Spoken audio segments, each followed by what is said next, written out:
Hallelujah! Palagpagan natin ang Diyos. So, tayo sa ating pag-umpisa mga kapatid ay makipagbukas po kayo ng salita ng Diyos sa Psalms 66 verse 1 sa mga awit. Po. So, ang sabi po ng salita ng Diyos, magkaingay kayong lahat na may kagalakan sa Diyos buong lupa. Awitan ninyo ng kaluwalhatian ng kanyang pangalan, paluwalhatiin ninyo ang papuri sa Kanya. So baba po tayo sa verse 4. Buong lupa ay sasamba sa iyo at aawit sa iyo. Sila'y magsisiawit sa iyong pangalan. So sa pangalan ng Diyos na buhay, sa pangalan ng ating Panginoong Hesus ang lahat ng papuri. Amen po ba? Amen. Hallelujah. Awitan po natin ang Diyos sa ating paghahanda ng ating sarili. Pusong dalisay ang aking nais na likhain mo, O Diyos, para sa akin. Amen.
Hallelujah, thank you Lord Jesus, amen, hallelujah. Oh, Hallelujah, purihin ang Panginoon, hallelujah, and we must rejoice and be glad in Oh you. yes, praise your holy Lord, Lord. hallelujah, hindi po kami magsasawang purihin. Yes, amen. Hindi po kami magsasawang itaas ang iyong dakilang pangalan. Yes, amen. For you are our King of Kings and the Lord of Lords. Lord, salamat, Panginoon, O God, sa pagmamahal mo sa bawat isa sa amin, Panginoon, O God. Lord, maraming salamat. Hindi hadlang ang aming pagmamahal. Yes. Hindi hadlang, Yes. Lord. In Yes. the name of Jesus, Yes. aming paglilingkod sa iyo, Yes. Diyos. Hallelujah. Sa oras na ito, ang Panginoon, Yes, lumapit kami sa puno ng iyong biyaya. Lord, patawad, Lord, sa aming mga pagkukulang. If you have said something upon us, Lord, in thoughts and word and in deeds, Yes, Lord, hallelujah. forgive Amen, us Lord. for every shortcomings that we have done to you, Lord God. Upang aming mga panalangin Oh, hallelujah, Lord. sa Amen. puno ng iyong biyaya, Yes, Lord. hallelujah, Jesus. Jesus. Yes, Maraming salamat, Lord. Panginoon, sa pagkakataong muli, Lord, na kami, Panginoon, O God, ay tutulog, Panginoon, Lord God, sa iyong dakilang pangalan. Yes, Pag-aralan yung mga hallelujah, salita, amen, Lord God. mag-awitan, Panginoon, ng papuri para Yes, sa iyo, hallelujah. Panginoon, O God. Yes, Hallelujah. Lord. Lord, we invite your presence upon our Yes. days, Lord. Come down. Come down upon our midst, Lord God. Yes, And hallelujah. fill our hearts, Lord. That's in my heart, Panginoon. Hallelujah. Madama namin ang iyong presensya, Yes, Panginoon. hallelujah, At Lord. hindi mo kakayaan, Panginoon, sa umagang ito na kami ay magsiuwi, Panginoon, sa aming bansa ng tahanan na hindi mo nga kami pinagpala, Yes, Panginoon. Lord. Lord, maraming salamat, Panginoon, Lord. Hallelujah. Dahil sa Yes, oras na ito, hallelujah, Panginoon, oh God, we will feel your presence, Yes, Lord. hallelujah. We glorify And you, we feel Jesus. that joy unspeakable and full of Yes, glory amen, upon our Lord hearts. Jesus. Thank you Yes, so much for amen, that Lord. joy. Thank you so much for that peace of mind, Lord. Lord, sa Thank oras you, na ito, Lord. Panginoon, itinataas ko, Panginoon, oh God, ang magdadala ng mensahe, Panginoon, patuloy mo siya, Panginoon, ng tuloy, Panginoon, Lord God, ay wala ng Espiritu, Panginoon, Lord, focus to give knowledge and wisdom upon mo, Lord God, hallelujah, upang ma-deliver na maayos, Lord, maunawaan, Lord, ang pag-isa sa amin, Panginoon, at bigyan mo, Panginoon, kami ng puso, Panginoon, pagtanggay, mga salita, Lord, tayo ka, Panginoon, Lord, ang makikinig, Panginoon, sa iyong mga salita, huwag namin hayaan, Panginoon, ang oras na ito, dakila naman, na ikaw lamang, Panginoon, Lord God, aming mataas, mapurihan, Panginoon, dahil kami, Panginoon, ay pagpalain mo, Panginoon, sa oras hanggang matapos ang gawain, Panginoon, you're going to bless us, Lord God. Cover us with your precious blood, Lord. And Lord, at kung sino man, Panginoon, Lord God, ang may kawalang panampalataya, Oh, in the name of yes, in the Jesus. name of Jesus. In the name of Jesus, kawalang ganas sa pagigiling, in the name of Jesus. As the Lord is made upon each and everyone, in the Yes, thank name you, of Lord. Jesus. Lord, maraming salamat, Ama. Sa pangalan na Jesus, ang lahat ay magsabi ng Amen! Hallelujah! Ito yung awitan natin ng Diyos sa buhay. Pupurihin natin siya. Amen! Hallelujah!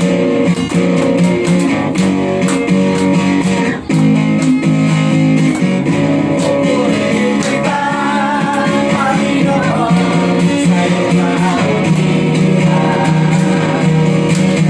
Tataas ang iyong mahal ng pamamahan. Amen! Hallelujah! Mga kapatid, purihin natin ang Diyos. Manatibigay,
tunay nga na napakabuti mo sa amin. Kaya kami ay narito, ay patuloy kang pinaglilingkuran. Ikaw din na may gawa nito.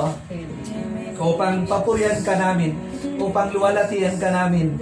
Mga kapatid, sa umagang ito, Luzon, Visayas at Mindanao, ituon natin ang ating puso. Sambahin natin ang Diyos na dakila na may likha ng langit at ng lupa. Sa umagang ito, ilaan po natin ang oras na ito at sabihin natin sa Diyos, sa lahat ng mga kapatid natin sa Las Piñas, sa Binangonan, Angono, dito sa Quezon City, dito sa Montalban, sa Caloocan, at sa mga kamag-anak pa ng mga kapatid na narito na nagmamahal sa Diyos. Hallelujah. Ilaan natin, sabihin natin sa Diyos, kay buti-buti mo, Panginoon. Hallelujah. Mula sa ating puso, sa ating kaluluwa, sa ikabuturan ng ating puso, sabihin natin, kay buti-buti mo, Panginoon, sapagkat ligtas kami sa kumit.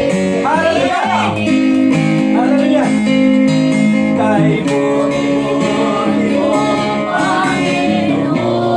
Sa lahat ng oras, sa lahat ng oras, sa bawat araw, ika'y laging tapat mong magmahal. Yes, Hallelujah. Ang iyong awa ay magpawalang hanggan. Pinupuri, sinasamba. Pinupuri,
at karangalan ngayon at magpakailanman. Sa pangalan ni Kristo Jesus, ang lahat ang magsabi na! Amen! Pwede na po tayo magpako sa prosensya ng Diyos na buhay, mga kapatid. At sa umagang ito, ay nagpapasalamat tayo sapagkat nagkaroon po tayo ng opportunity na sambahin natin ang Diyos. Amen? Amen. Amen po ba? Amen! Yes! Praise the Lord! At sa umaga po ito ay ito po ang live stream ng Chosen Harvester Church International na dito po ay matatagpuan sa IBP Road, no? Ito po ay nandito lang sa pusod ng Litex. Amen. IBP Road, Litex, Commonwealth, Quezon City. Kung malapit po kayo dito sa Litex, kayo po ay aming inanyayahan, mga kapatid. Samahan nyo kami sa regular na pagsamba tuwing linggo. Dito po sa panambahan natin sa ating kapatid na Sister Nancy na nagbigay ng kanyang buong puso na pagsuporta sa gawain ng Diyos sapagkat hindi niya ipinagkait ang kanyang lugar na dausan ng panambahan. Amen? Amen! Hallelujah! Amen! Malungkot nga lang sabihin at alalahan ng mga kapatid kasi yung ibang mga tao welcome ang tungit at madyong sa kanilang bahay. Pero pagdating sa Diyos, sarado. No? Kaya ngayon pa lang nakikita na natin kung sino ang totoong naglilingkod sa Diyos.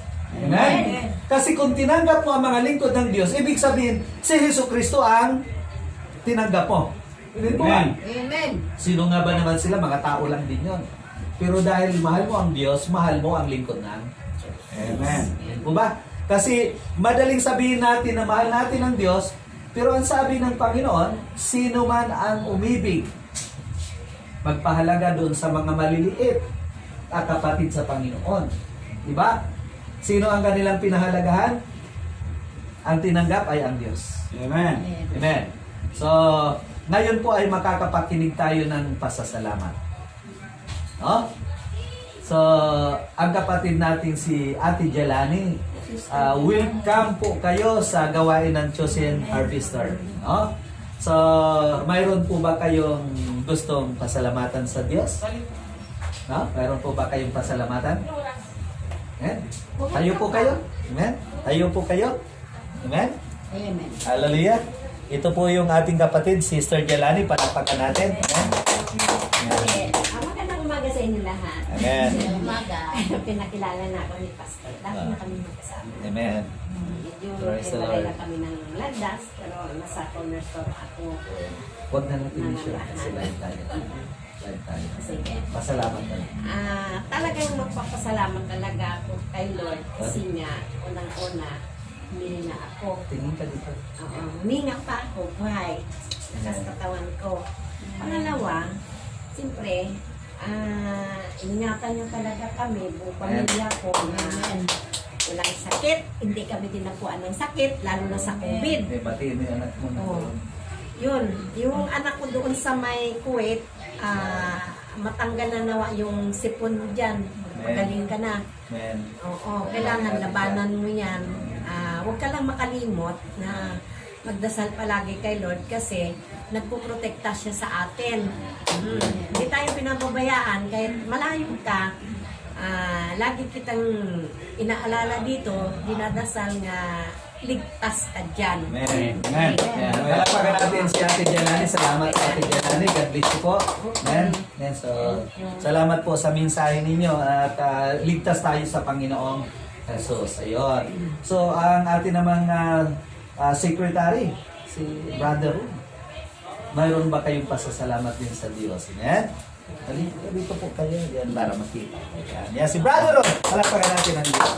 Good morning po sa ating lahat at sa ating mga kasama dito sa ating YouTube channel. Ay kami upang makipag-fellowship sa aming mga kapatiran at tayong lahat din po na nandiyan na sa malayo man kayo ay dapat po tayong makipag-fellowship sa ating mga kapatiran at sa Panginoon magpuri po tayo sa Panginoon sa araw na ito. At ako yun po pasalamat sapagkat ay patuloy na iniingatan tayo ng ako ng Panginoon, kami bilang pamilya, lalo sa panahon na ito na gumagalaw talaga kami, kumikilos at ano pa man ay sinusugod ang lahat ng mga gawain, gampanin na makakatulong sa ating kapwa na kung saan ay naroon ng ating yung yung ating kapwa ay nandoon rin ng ating Panginoon. Amen. Yung paggalaw natin, pagkilos para sa ating mga kapatiran ay sa ating mga mga kapwa tao ay naroon parang ginawa mo na rin ang gawain mo na para sa Panginoon. Maraming salamat. Praise the Lord, amen. So, salamat sa kay Brother Ron, ang ating pong secretary ng GC Zion Philippines. Ano po, welcome po, kapatid. At nagpapasalamat tayo sapagkat nandito ang mga leader ng GC Zion Philippines. Amen. Nandito ang ating Vice President, si Pastor Domingo Alima. Amen, Pastor? Yan. Nandito ang ating treasurer. Kaway-kaway naman dyan. Yan. Yan si Madam Nancy Galicano. Yan. Kasama po natin ang National Evangelist, si Madam. Yan. Yan. Yan po si Madam Babes. Yan. Salamat po. At nakasama din natin ang ating head. Head ng gawain ng Panginoon sa mga opisina. So, welcome kay Sister Los. Salamat kay Sister Los na walang sawang sumusuporta. Basta makatulong sa kanyang kapwa, sige. Yun. Yun ang ganyang puso, hindi yung ano bang bakod kayo. So, kasama din ng aking magandang may bahay. Tingnan nyo, nandyan, no? Hello kayo dyan. Yan, di ba? So, lahat ay nakapagbati na, no? So, no regrets. Purihin ang Panginoon, mga kapatid. Amen po ba? Amen. So, again, ito po ang live stream ng Chosen Harvester Church International. Wini-welcome po kayo.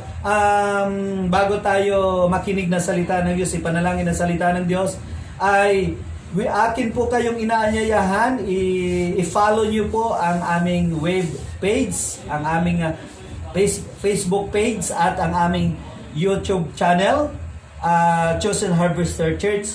I-open nyo po. Ano po? Sapagkat kapag kayo po ay nagbubukas dyan, nangangahulugan na gusto nyong pagpalain kayo ng Diyos. Amen. Amen? Sapagkat marami na po ang gumaling at amin po kayong hinahamon na ipagkatiwala nyo sa Diyos lahat ng mga bagay.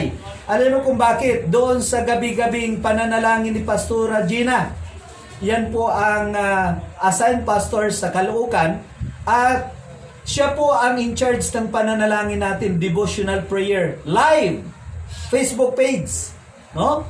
Live po yan. Gabi-gabi po yan.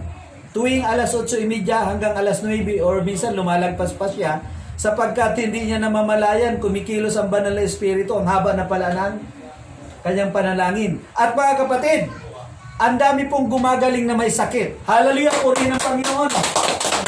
Kagaya ng sinabi ko kanina, yung doktora na COVID sa Canada ay nag-pre-request sa kanya. Alam niyo mga kapatid, after a day, tumawag yung doktora, magaling na raw po siya. Amen.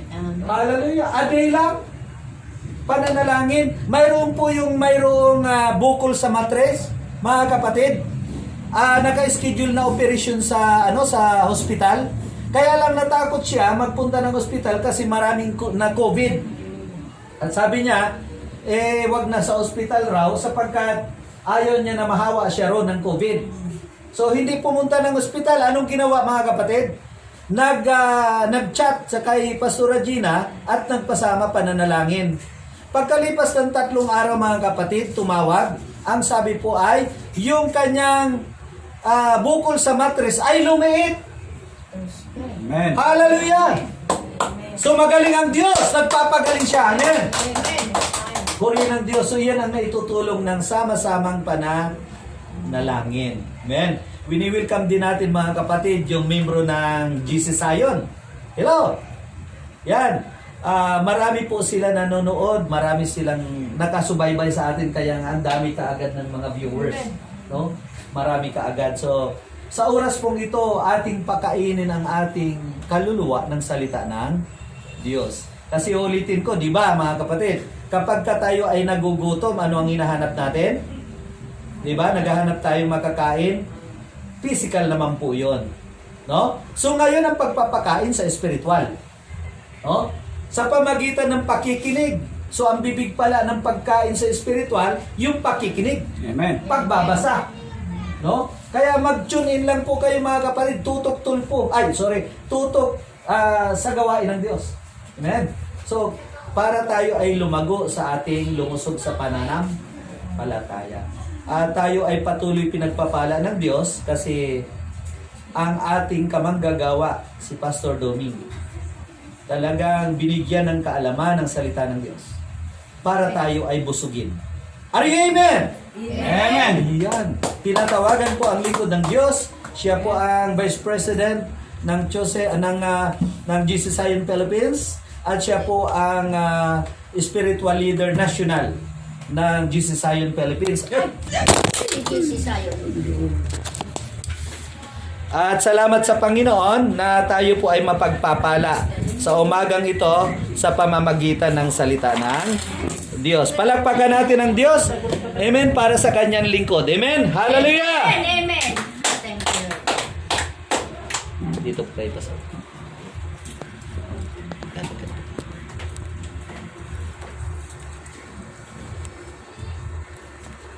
okay.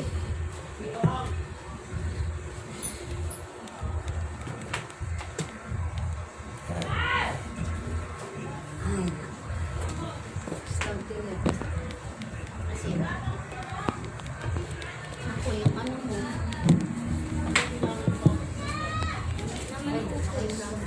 Naka-Islamic naman yung ano mo. Uli na lang tayo.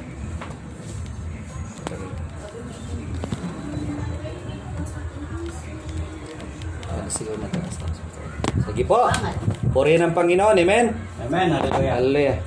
Magandang umaga sa inyo lahat mga kapatid, sa lahat ng televiewers at tagapakinig sa salita ng Diyos. Sa araw na ito ay inanyayahan ko kayo na makinig sa salita ng Panginoon na kung saan, kung paano ang ating katawan ay kumakain ng pagkaing material, mayroon din tayong tinatawag na buhay espiritual ay pakakainin din natin kapagkat ang Panginoon ay kumakatok sa bawat isa sa atin na kung saan ay kailangan nating pagkakainin ng ating salita kasama ang ating Panginoon. Sabi niya po sa Pahayag chapter 3 verse 20, sabi niya dito, nakatayo ako sa labas ng pintuan at tumutoktok, kung dindinig ninuman ang aking tinig at bubuksan ang pinto, ako'y papasok sa kanyang tahanan at magkasalo kaming kakain. So anong pintuan yun? Ay pintuan ng ating mga puso. Nangangatok sa ating puso na kung saan kung kailan natin papasukin ang ating Panginoon sa ating buhay. So ang bibig ng ating spiritual na bibig ay ang ating tainga. Sabi sa Hope chapter 12 verse 11, nalalasahan ng dila ang mga pagkain na ulinig ng tainga ang salitang dumarating. So maliwanag na ang Biblia ito ay pagkain ng espiritual na buhay. Na kung saan ang ating Panginoon Kristo ang siyang may sabi nito sa John chapter 6 verse 51 na sabi niya ito ang pagkain na nagbibigay ng buhay. So ang ating mga magulang noong unang panahon sa kapanahon ni Moises ay kumakain sila ngunit sila ay namamatay. So sabi niya dito sa 6:58, ito ang pagkain bumaba mula sa langit. Ang kumakain ito'y mabubuhay magpakailanman. Hindi ito katulad ng kinain ng inyong mga magulang sa ilang, namatay sila bagamat kumain niyon. So sinasabi niyang ito, ibig sabihin itong hawak ko, itong Biblia. Ito yung pagkain ng ating espiritual na buhay. Dahil kung hindi natin pagkakainin ng ating espiritual na buhay, sa kabilang buhay mga kapatid, gutom po yan at uhaw. Saan matatagpuan yan mga kapatid? Sa lumang tipan sa Book of Isaiah chapter 45 verse 12-13. Sabi niya doon sa kabilang buhay ay ang tao ay magugutom. So ating babasahin na kailangan habang na tayo nabubuhay dito sa lupa, kailangan nating pakakainin ang ating espiritual na buhay. Kaya sabi ng Diyos Sa Book of Isaiah 65 verse 13, 14. Kaya nga't ganito ang sabi ng Diyos, ang mga lingkod ko ay maraming pagkain, samantalang kayo'y aking gugutumin. Ang mga lingkod ko ay painumin, ngunit kayo na may aking uhawin. Ang mga lingkod ko ay pawang kagalakan ang tatamasahin, samantalang kayo'y aking hihiyain. 14. Kalaki ng tuwa ay mag-aawitan niya rin mga lingkod, samantalang kayo'y tataghoy sa hapdi at sama ng loob. Bakit po? Nung nabuhay pa tayo sa lupa, hindi natin pinapakakain ang ating espiritual na buhay. Kaya gutom ito sa harapan ng Panginoon. Kaya habang tayo nabubuhay sa lupa, mga kapatid, kailangan nating pagsumikapan na pakainin natin ang ating espiritual na buhay. Dahil pag hindi natin ito pinapakain sa kabilang buhay, habang tayo, bakit sama ng loob, hapdi? Sapagkat napakainit po sa naglagabdad na apoy ng impyerno. Bakit po? Kasi ang salita ay Diyos. Sa John 1:1 hanggang 2, sabi niya, sa pasimula pa ang salita at ang salita ay Diyos. Kasama ng Diyos ang salita. So kapag tinanggap mo ang salita ng Diyos sa banal na kasulatan, pinakain mo ang iyong buhay espiritual. Kaya't anong sabi ni Apostol Pablo kay Timothy? Nang siya ay nangangaral sa iba't ibang dakop. Sa Book of Timothy, chapter 4, verse 6, maliwanag dito na habang siya ay nagtuturo, katulad ko nga nagtuturo din naman sa inyo mga kapatid, ay pinapakain ang ating buhay espiritual. Sabi niya dito, ikaw ay magiging mabuting lingkod ni Kristo Jesus kung ituturo mo sa mga kapatid ang mga tagubiling ito, at habang itinuturo mo ito, dinudulutan mo rin ang iyong sarili ng pagkain espiritual at tunay na aral na sinusunod mo. So, ang aral na ating pinag-aralan ngayon ay pagkain espiritual. So, yung tumatanggap sa aral ng ating Panginoon Kristo ay magkakaroon po siya ng buhay na walang hanggan.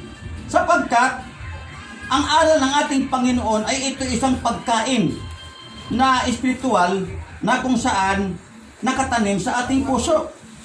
Anong sabi ni Jesus Christ?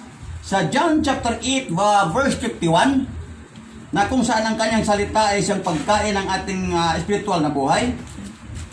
Ang tao na tumatanggap sa kanyang aral o kanyang salita ay kailanman ay hindi makatikim ng kamatayan. Praise the Lord. John chapter 8:51, tandaan ninyo, ang namumuhay ayon sa aking aral, kailan may di makaranas ng kamatayan. So, Amen. binabasa ko lang ang banal na kasulatan mga kapatid para mapatunayan na ang aral o ang salita ng Diyos na tinuturo sa atin, na tinatanggap natin ang salitang espiritual dahil ito ang buhay na walang hanggan, ay dinudulutan natin ang pagkain espiritual ang ating sarili, buhay espiritual ay hindi makaranas ng kamatayan. Praise the Lord. Amen. Anong sabi ni Jesus Christ sa Matthew chapter 4 verse 4 at saka Deuteronomy chapter 8 verse 3? So doon matatagpuan na sinasabi ng Diyos sa lumang tipan hanggang bagong tipan na hindi lamang sa tinapay na bubuhay ang tao kundi sa bawat salitang namutawi sa bibig ng Diyos. Amen. At yung salita na lumabas sa bibig ng Diyos ay ito yung tinatawag na espiritu at buhay. Amen. Sa John chapter 6 verse 3, ang espiritu ang nagbibigay buhay, hindi ito magagawa ng laman. Ang mga salitang sinasabi ko sa inyo ay espiritu at buhay. Praise the Lord. Kaya habang tayo nabubuhay sa lupa, mga kapatid, pagsikapan nating tanggapin ang salita ng Diyos sapagkat yun ang magbibigay sa atin ng buhay na walang hanggan. Amen. Amen. So kung ayaw mong mamatay sa pangalawang kamatayan sa kabilang buhay, batay sa Revelation chapter 20 verse 11 to 15, ayaw mong mahatulan, ay tanggapin mo ang salita ng Diyos bilang pagpapakain mo sa iyong espiritual na buhay. So, noong panahon na si Kristo ay nangaral dito sa balat ng lupa, kasama ang kanyang 12 apostol, na kung saan niyaya po siya ng kanyang mga alagad na kumain. Sabi niya dito, sa John chapter 3, na kung saan, chapter 4, na kung saan niyaya siya ng pagkain Ngunit sabi niya, mayroon akong pagkain na hindi niyo alam. So sabi niya dito, kaya't lumabas sila sa bayan at nagpunta kay Jesus. Samantalang nakailang ulit na sinasabi sa kanya, mga alagad, Rabi, kumain na po kayo. 32, ngunit sumagot siya, ako'y may pagkain hindi ninyo alam. Sapagkat ang espiritu ay hindi nakikita, pero naririnig ng tainga. Pinapakain niya ang kanyang espiritual na buhay. 33, kaya't nag-usap-usap ang mga alagad. May nagdala kaya sa kanya ng pagkain? Sulit nila lang kanyang pagkaunawa. Hindi nila alam na yan espiritual pala. Amen. Sa verse 34, sinabi sa kanila ni Jesus, ang pagkain ko, ang tuparin, ang kalooban Hallelujah. na nagsugo sa akin, Amen. at ganapin at isasagawa niya. So, ang pagganap pala sa kalooban ng Diyos ay isang pagtanggap sa salita ng Diyos upang pakakainin natin ang ating espiritual na buhay. Kaya sino man sa atin, mga kapatid, na tumanggi na makinig sa salita ng Diyos, tandaan natin, magkaroon tayo ng kahatulan sa kabilang buhay. Dahil pag hindi natin tinanggap ang salita ng Diyos bilang pagkain sa ating espiritual na buhay, ay itong Biblia na ito rin ang gagamitin ng Diyos sa panghatol sa mga taong ayaw makinig sa salita ng Diyos. Kaya kami mga lingkod ng Panginoon na hindi nagsasawang mangaral sa inyo upang magpaalaala sa inyo na kailangan nating tanggapin ang salita ng Diyos. Dahil kung hindi, may kaparusahan. Anong sabi ni Kristo sa 12 verse 48? May hahatol sa sinumang magtakwil sa akin at hindi tumatanggap sa aking mga salita. Ang salitang ipinahayag ko ang hahatol sa kanya sa huling araw. Praise the Lord. Maliwanag. Ang Bibliang ito, mga kapatid, ang siya ring gagamitin sa mga taong ayaw makinig. Ayaw pakainin ang kanilang espiritual na buhay. Ano kaya ang maranasan sa mga taong ayaw makinig at ayaw tumanggap sa mabuting balita tungkol kay Kristo? At ayaw na pakainin ang kanilang physical na espiritual. So anong sabi ng Diyos sa Book of Thessalonica chapter 1 verse 8 and 9? Sabi niya dito, darating siya sa gitna ng naglagablab na apoy at parusahan ang lahat ng hindi kumilala sa Diyos. Yung hindi tumatanggap sa Diyos. Yung sinasabi niya sa John chapter 12 verse 48. At hindi sumusunod sa mabuting balita tungkol sa ating Panginoon. Ano yung mabuting balita? Ito yung salita ng Diyos na pinangaral namin na dapat pakainin ng inyong spiritual na buhay. Ngayon kung hindi niya tatanggapin, paano kayo tatanggapin ng Diyos sa langit? Gayong si Kristo ay tagalangit. Tapos, pag tinanong ang tao, brad, sister, gusto niyo ba ang langit? Sabi niya, opo. Pero bakit hindi siya nakinig sa salita ng Diyos? So, hindi siya sa Diyos. Kaya mga kapatid, habang maaga pa, pag hindi tayo makinig sa salita ng Diyos at tinanggihan natin ang salita ng Diyos, tinanggihan na rin natin ang langit. Amen. Dahil ang Bibliang ito, galing po ito sa langit. Diyos po ang nagsulat dito. Amen. Akala ninyo, ang Biblia ay tao ang nagsulat niyan? Sa pasimula pa, Diyos po ang nagsulat niyan. Mga kapatid, para ipapakain niya ito sa mga tao, yung kanyang salita, iniwan dito sa balat ng lupa. Basahin natin sa Exodo 32 verse 15-16 na kung saan sa pasimula pa ay ang Diyos ang nagsulat nito bago ito nakarating sa atin. Exodo 32 verse 15-16.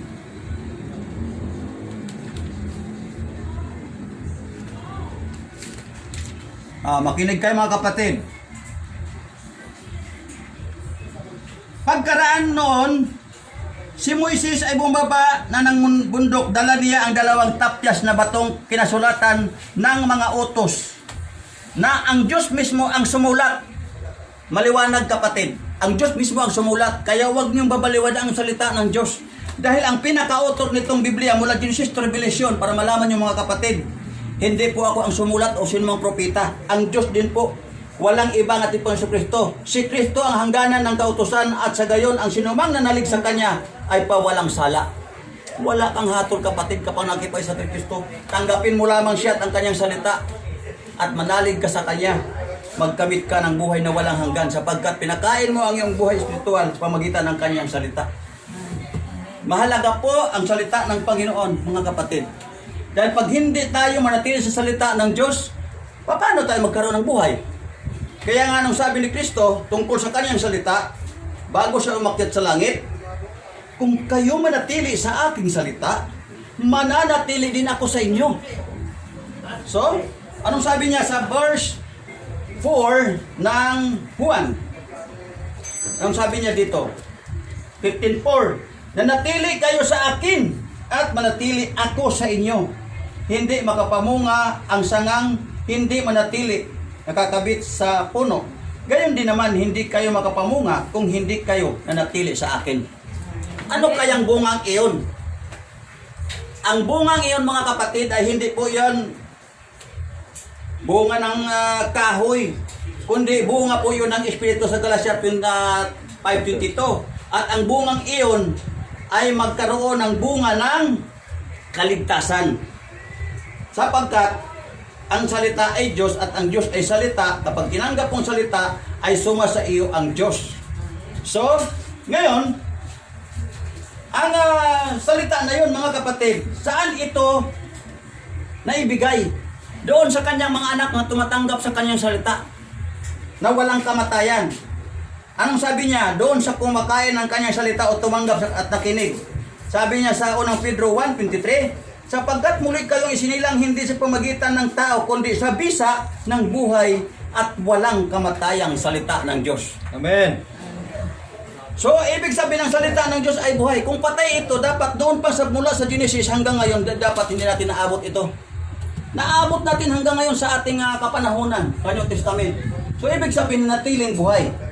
So, noong si Kristo ay kasama ang 12 apostol, may babaeng namatay na 12 taon at pinagkaguluhan. Nung lumapit si Kristo at sabi niya, Talita ikumi, ining, bumangon ka. Sa pamagitan lamang ng salita na lumabas sa bibig ng Diyos, nabuhay ang bata. Praise the Lord. So, maliwanag na ang salita ng Panginoon ay may buhay kapag tinanggap mo ito. Kaya anong sabi ni Kristo nang bago siya umakyat sa langit? Yung mga taong naniwala at pinakain niya ang kaniyang spiritual na buhay dito sa lupa, sa salita ng Diyos. Anong sabi niya sa Marcos chapter 9 verse 1? Sabi pa ni Jesus sa kanila, tandaan ninyo, may ilan sa inyo rito na hindi mamamatay hanggat di nila makikitang naghari ang Diyos na may buong kapangyarihan. Kita mo na? May ilan. Sa palagay nyo, mayroon bang taong hindi nagkaroon ng kamatayan? Sabihin ko sa inyo, mga kapatid, mayroon. Si Enoch, hindi nagkaroon ng kamatayan. Si Elias, inagaw siya papuntang langit. Mababasa yan sa pangalawang hari. At si Enoch, mababasa sa chapter 11 verse 5 ng Hebreo. Kayo, gusto niyo rin pa na hindi kayo mamamatay sa piling ng Diyos. Amen. Amen.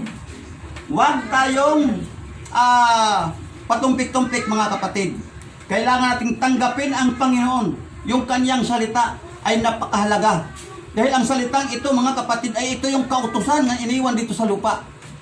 Kaya mula noong unang panahon, mga kapatid, ay iniwan ito sa kapanahonan ni Moises sa Book of Deuteronomy chapter 30, verse 10 hanggang 14, na kung saan ang dahilan kung bakit iniwan ito upang pagkakainin tayo ng kanyang salita. Anong sabi ng Diyos sa lumang tipan? Na siya rin ang salita sa bagong tipan. Ngunit kailangan niyang diringgin ang kanyang tinig at buong pusong kaluluwang sundin ang kanyang mga utos. Ang kautosang ibinigay ko ngayon, so hindi lang pala sa lumang tipan kundi pati sa ating panahon ngayon, sa inyo ay madaling sundin at unawain. Ito'y wala sa langit, kaya hindi niyo masasabing walang akyat doon at kukuha sa kautusan upang marinig ninyo at may sa katuparan. Niwala ito sa ibayong dagat, kaya din niyo masasabing walang tatawid sa dagat para kunin ang kautusan at nang marinig ninyo at may sagawa. Sa 14, ang kautusan ay di malayo sa inyo, nasa inyong bibig, nasa inyong puso, kaya magagawa ninyo. Amen. Purihin ang Panginoon. Amen. So, Praise the Lord. Amen. Kaya mga kapatid, kung bakit sinabi ng Espiritu ng Diyos, dahil ang Diyos ay Espiritu sa John 4:24, na sinasamba natin as siya yung Espiritu na dapat maghari sa ating buhay, ay yaong mga taong tumanggap sa kanyang salita ay pinawalang sala na ng Diyos sapagkat ang salita ay itinanim sa kanilang puso at sa kanilang isip. Last, anong sabi niya dito? Hebrews chapter 10, verse 15 to 16, 17. Ang Espiritu Santong nagpatuturin sa atin tungkol dito. Unay sinabi niya, ito ang aking magiging tipan sa kanila pagdating ng mga araw na iyon. Sabi ng Panginoon, iukit ko sa kanilang puso ang aking mga utos at itatanim ko ang mga ito sa kanilang mga isip. At kanya rin sinasabi, pagkatapos hindi ko na alalahanin pa ang kanilang mga kasalanan at kasamaan. Amen. Maliwanag, Purihin ang Panginoon. magdamit ka ng kaligtasan, buhay na walang hanggan sa piling ng Diyos kapag tinanggap mo si Kristo bilang Diyos tagapagligtas at ang kanyang salita. Purihin po ang Panginoon. God bless you po. Maraming Amen. salamat. Hallelujah. Hallelujah.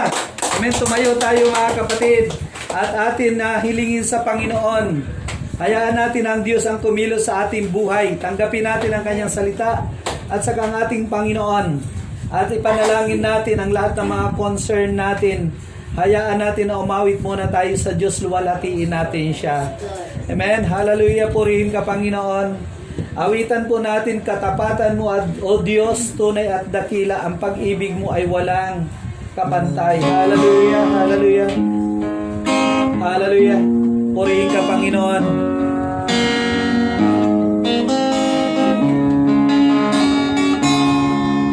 Katapatan mo, O Diyos, tunay at dakila. Ang pag-ibig mo ay wagas at walang kapantay. Sa aking puso, sa aking buhay, aking puso, sa aking buhay, papuri, pagsamba, iaalay, mula noon ngayon, magpakailanman, luwalhatiin ka. Mga kapatid, ang Panginoon hindi nagbabago. Alam ng Diyos ang iyong mga pangangailangan. Alam ng Diyos kung ano ang iyong mga kahilingan. Sa umagang ito, panahon na upang idulog natin ang lahat ng mga bagay sa Kanya. Hallelujah! Sama-sama natin dalhin sa Diyos sa pamagitan ng panalangin. Panginoon Jesus, itinataas namin ang aming mga pangangailangan, ang aming pamilya, ang aming kamag-anak, ang buong mundo sa panahon ng COVID. Nalalaman mo ang lahat ng mga pangyayari. Inaayawan namin na kami ay mapinsala sa COVID. Ang buong pamilya namin, ang lahat ng mga kapatiran, ang lahat ng mga kamag-anak. Sa pangalan ng Jesus, ayaw namin sa COVID. Lumayas ka. Bumalik ka sa impyerno. At ina-apply namin ang banal na dugo ng Panginoong Jesucristo sa bawat isa sa amin, sa bawat pamilya namin, sa bawat mga kamag-anak namin, saan man sila naroroon. Salamat sa katugunan. Sinuplayan mo kami ng aming mga pangangailangan. Salamat o Diyos. Sa ating closing prayer, binibigay po natin kay sa ating assistant pastor, sa kay Pastor Nancy, sa ating closing prayer. Diyos, amang kapangyarihan, Lord God, maraming salamat, Panginoon, sa araw na ito. Naririto po kami, Panginoon, Lord. Kayo po, Lord, ang humipo sa bawat isa sa amin at ingatan mo po kami, Lord God, sa aming pagtatapos sa aming gawain na ito, Panginoon. Akin po palang pinupuri at pinasasalamatan ko, Lord God, ang aking mga anak na sa Canada at Oh, thank you, Lord. Hallelujah. Thank you, Lord. At sumagot sa akin ang apo ko. Salamat, Panginoon. Praise the Lord. Amen. Panalangin ko. Thank you, Lord. Amen. Isa sa kanila mag-reply naman Oh, thank you, Lord. Thank you po. Thank you, Lord God, sa amin. Sa tahanan na ito, sa apat na sulok na Oh, Rada, Shara, Baba, Baba, paspasan Baba, mo Baba, ito Shara. ng iyong banal na Oh, yes, Lord. Panahan mo sa aking mga puso at isipan, Lord, ang pangako ko sa iyo, kasi marami po ako, Panginoon, Ora ka, Baba, at Marasya, marami pong naghihirap, Panginoon. Yes, Diyos, Lord God, naririto po amen. kaming lahat, humingi sa iyo. Yes, yes, you blessings, so God, amen, amen. Foundation, Lord God, Yes, ito ora, po Rasya, ang Rasya, Panginoon, Rasya. na kami po, Ora, Baba, Panginoon, Rasya, ay Rasya, Rasya, gagamitin mo Rasya. po kami sa aming mga lakad lahat po. Oh, Si Pastor hallelujah, Ron, yes, si Pastor hallelujah, Ron, hallelujah. si Sister ko, Lord God, ingatan Yes, mo po manabig sa Lord ang aming mga evangelist na gobyerno, sila, Lord. nakapaligid sa amin, Of Jesus Panginoon, Christ, ibuhay niyo po Lord, amen. sila na Oh, maging maayos ang kanilang mga Oh, patakaran, shit. Lord. Salamat po, Panginoon. Hinihingi Oh, ko po Rasha, sa iyo, Rasha, Panginoon, na Oh, ang Rasha, aking Rasha, foundation, ang aking QCBA, Oh, Lord. Rasha, Ito po ang aking oh, Diyos. hinihingi ko sa iyo, Panginoon. Isigay mo Yes, po, oh, Lord Rasha. God, sa akin. Kung Oh, Rasha. ginamit mo ako, Panginoon, Oh, Rasha, gamitin mo Baba. ako buong puso, buong Yes, puso, hallelujah, Lord. hallelujah. Ibigay ko sa iyo. Ako'y Oh, Rasha, Baba, magtatapat sa iyo, Baba, Panginoon. Rasha. Yes, Lord, thank you, salamat Lord. po sa Oh, aming Rasha, paghiwalay Baba, sa Baba. araw na ito, Panginoon. Thank you, Lord. Thank you po sa iyo. Maraming salamat. Ito pong aking damot talangin sa pangalan ni Kristo Jesus. Amen. Hallelujah. Hallelujah. Purihin po ang Panginoon, mga kapatid. At pansamantala po, dito tayo nagtatapos ng gawain natin sa Chosen Harvester Church International. At nawa po ay napagpala po ang bawat isa. Amen po ba? Amen. At patuloy po tayo kumapit sa pananampalataya. Amen. Hallelujah. Huwag tayong lalayo sa Panginoon. Siya lamang ang ating kailangan sa mga kalagayan na hindi kontrolado ng tao. Amen. Siya lang ang may solusyon sa ating Diyos na buhay. Amen. Awitan natin ang Panginoon ng give thanks. Magpasalamat tayo sa Kanya. Hallelujah. Purihin ka, Panginoon. Give thanks with a grateful heart. Hallelujah. Purihin ka. Give thanks with a grateful heart.